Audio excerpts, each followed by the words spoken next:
Spaghetti westerns had begun well before Sergio Leone.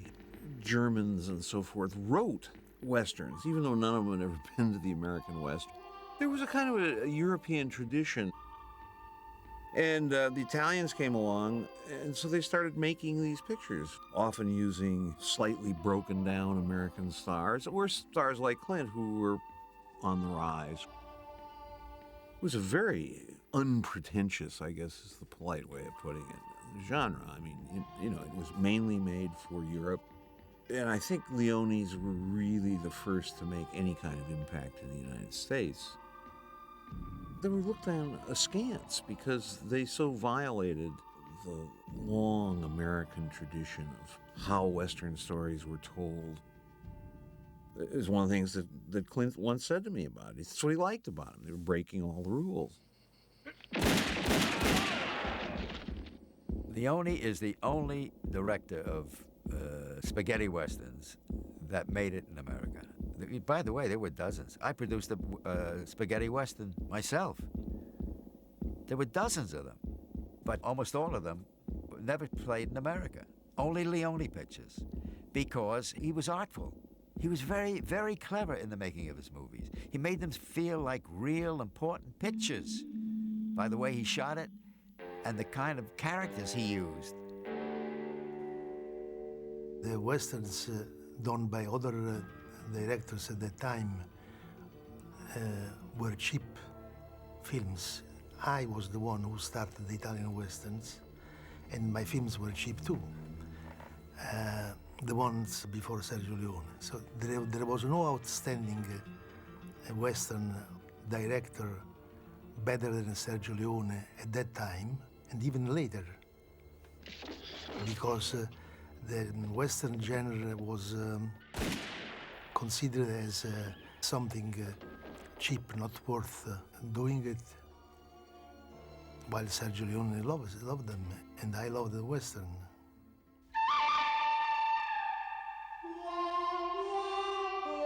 We were doing very small budget films. This wasn't the high budget Italian film. The first Fistful of Dollars was a $200,000 film, and that maybe a few dollars more than that, if you pardon the pun. But they were very shoestring. They had German money in it, and Spanish money, and Italian money. And those three entities were constantly arguing with themselves about who would pay what. They'd always be arguing or reneging on the deal and walking off the set. I mean, it was a great experience to look back on, but at the time it was kind of funny. I mean, now it's very funny. I always thought at the time, this thing will either do really well or it won't do anything. Probably the latter. So I thought this thing's going to really bomb out, but I'm going to get a trip to Italy and Spain. I've never been to either place. If it did something, if the dice came up 7 or 11, I'd be it would be just a bonus deal. We must remember that he always had a name in all three of these pictures. The Man with No Name was actually a marketing concept that somebody at United Artists came up with when they decided to bring out these three pictures in relatively close order. But in this picture, he's Blondie.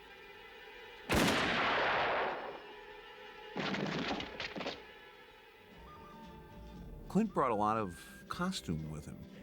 Black jeans, which he found, just in a Levi's store somewhere. His gun belt was his rawhide gun belt. The cigars were bought near to Hollywood, across from the farmer's market, in point of fact. He wasn't a smoker, but when he did have to smoke one, he said they had a really foul taste. He said, put you in the right mood for the character. And he brought that sheepskin jacket that he wears under the serape. The serape was Sergio's. I think he bought that in Spain on the location, actually. But the sheepskin coat, which he wears quite a bit in all three of them, was Clint's addition to the costumery of this movie. It was kind of all pieced together, and you never had duplicates and triplicates of anything in case something got lost, in case something got damaged. We had nothing. I had one hat. If I lost that hat, I was a goner. There was no way to match up to anything else. So what I did is I took my wardrobe home at night. I took it back to the hotel. I took the hat and the poncho, which we only have one of. I just kind of had to keep very, very careful of track of everything, and that's about it.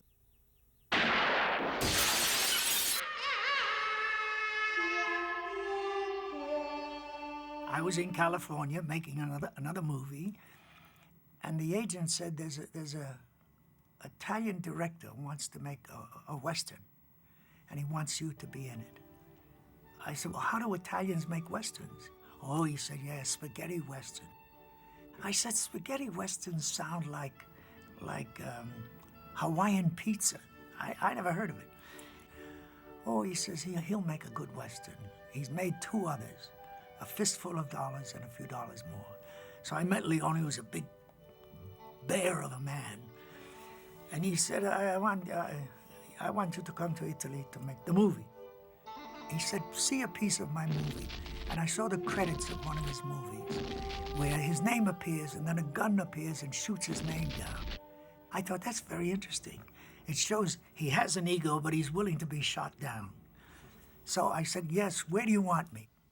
He said, I want you in Rome a month from now, and we're going to start making the movie.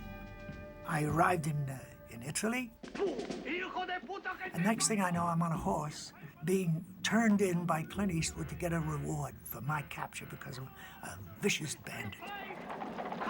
And I had lines to learn, and I put on this costume, and there I was in the movie. And I was playing this character, Tuco. Let me go! You play with a man who's tied up! Come back! Come back and fight! You bastard! Eli is well, he's a very, very fine actor. I was always a great admirer of his prior to doing this film with him. And I mean, even afterwards, make it sound like afterward. But he was just a great performer and very, very versatile actor. But he always had a tremendous amount of energy, and he just enjoyed himself immensely. He enjoyed building the character and putting it together with my character, which was much more on the stoic side. Now, I'd play my humor in more of a wry fashion. His was more outward. I thought we made a pretty good combination. You filthy bastards! Come here! I'll kill you! I'll kill you! Such ingratitude after all the times I've saved your life. Well, I enjoyed Clint because Clint didn't say much, but he had a great sense of observation and listening.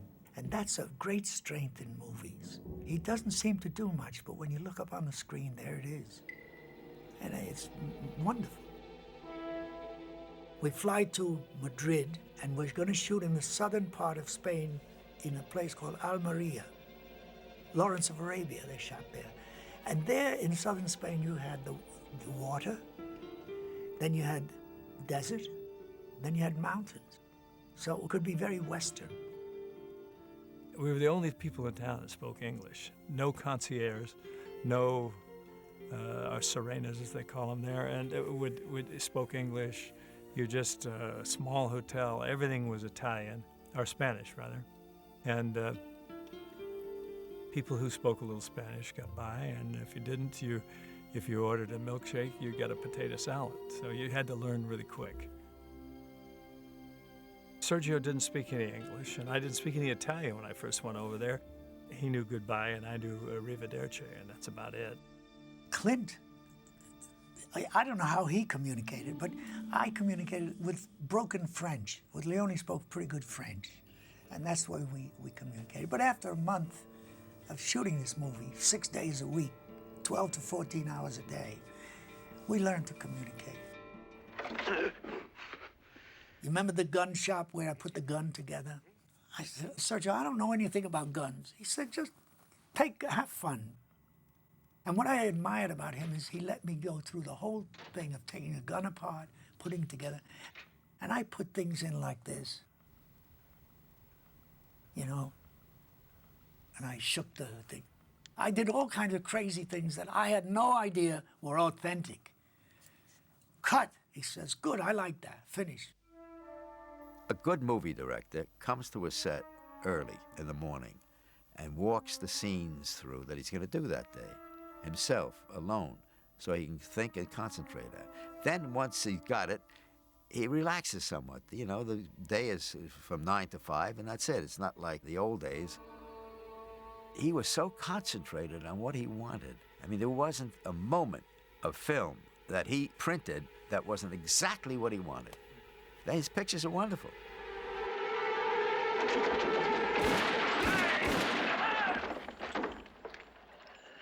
Not a lot of coverage. He sometimes would do a shot 3 or 4 times because they were so paranoid. In the early days, especially, not so much on The Good, the Bad, and the Ugly, because that was a co-United Artists production and a fairly large budget. But in the early days, they'd do a couple takes because they figured the lab would screw up the first 2 or 3, or somebody would get scratched, or somebody would drop it. There was just all kind. It was a very, very haphazard crew. Leone didn't do much directing. He knew what he wanted in his shot. He knew how to set it up.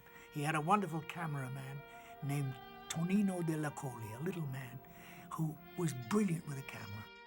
Sergio chose Tonino Delli Colli as cinematographer. He's undoubtedly one of the best cinematographers in Italy. In Italy, the photographers are great. It's atavistic, you know, it dates back centuries. The talent these people have. I mean, when the Italians went into high fashion designing, they took it over. They're incredibly talented. And any church you go into in Naples, I mean, in Florence especially, or Rome, there's a masterpiece, a painting. Hey, Pablo, don't you recognize me? It's me, Tuco. On the set, the actor spoke the language he knew. There's a scene with my brother. I don't know the right thing. He would watch my lips. When I stopped speaking, then he would talk. What about our parents? Solo adesso ti ricordi di loro. And I understood enough Italian. He did it in Italian, or French, or German. Whatever language they spoke, they spoke. They didn't care if there were extraneous noises. Like you say, oh, the camera is making a little noise. They didn't care about that, just as long as the picture was clear. You'd be doing a scene, and in your eye line off of one side of the camera or another, you'd see a couple guys back there playing Frisbee or making motions or telling jokes, and you hear people talking, and it's very, very distracting. And I just kind of forged over it. It gave me a reason to concentrate that much more intently. They just weren't used to the quietness of a set where sound is a very important feature.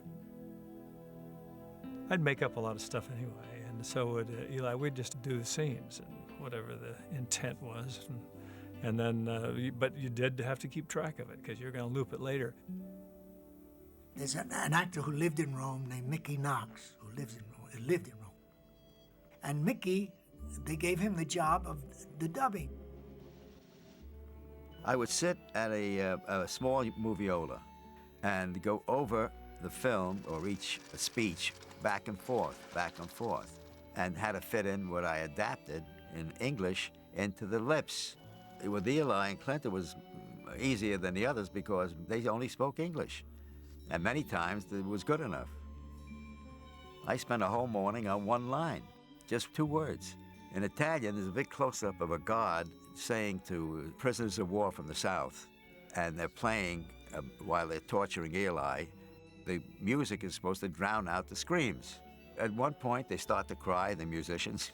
The line in Italian is più forte, which means louder. Più forte. Well, I couldn't get it in. Più forte has 2 labials. Più forte. I was stuck on it until I came back from lunch, and I thought, wait a minute, I got it. More feeling.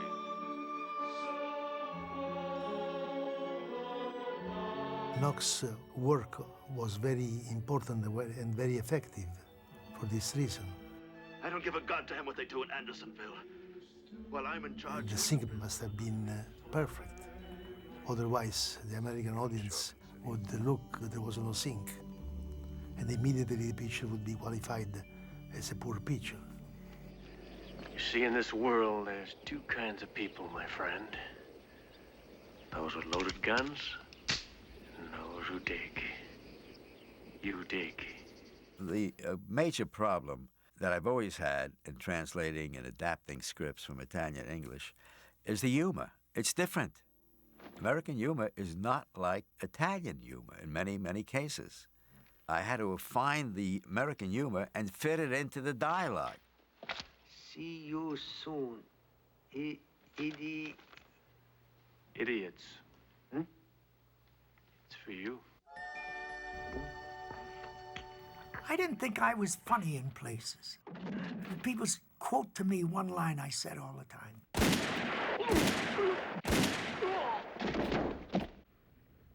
When you have to shoot, shoot, don't talk. I didn't think it was funny. I think I was just shot a man, and I said, you wasted your time. I'm going to shoot you. That's all. But for some reason, it turned out oddly, and people took pleasure out of this man. It's actually a truism of movies, especially action movies, that less dialogue is more and has more of an impact. Why? Yeah. How? Yeah. We're going for a ride. Where? Clint was always arguing with Sergio for less dialogue. And you?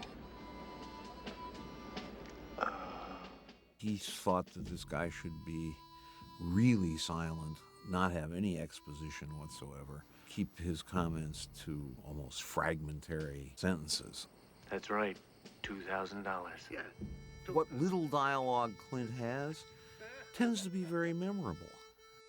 For example, in Good, Bad, and the Ugly, when he finally comments on the carnage of the big battle at the bridge, Never seen so many men wasted so badly.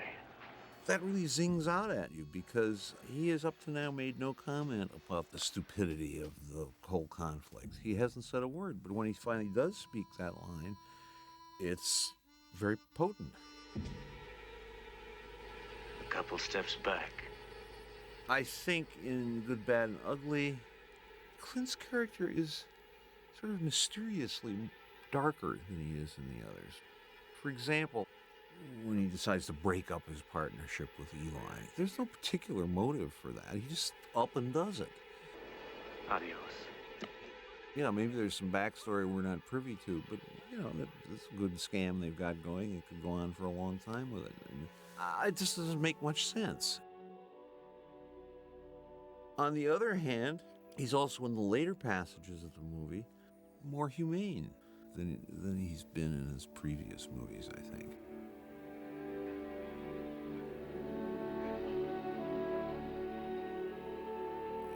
He's going a little bit more toward humanity on the one hand, a little bit more toward a kind of enigmatic darkness on the other.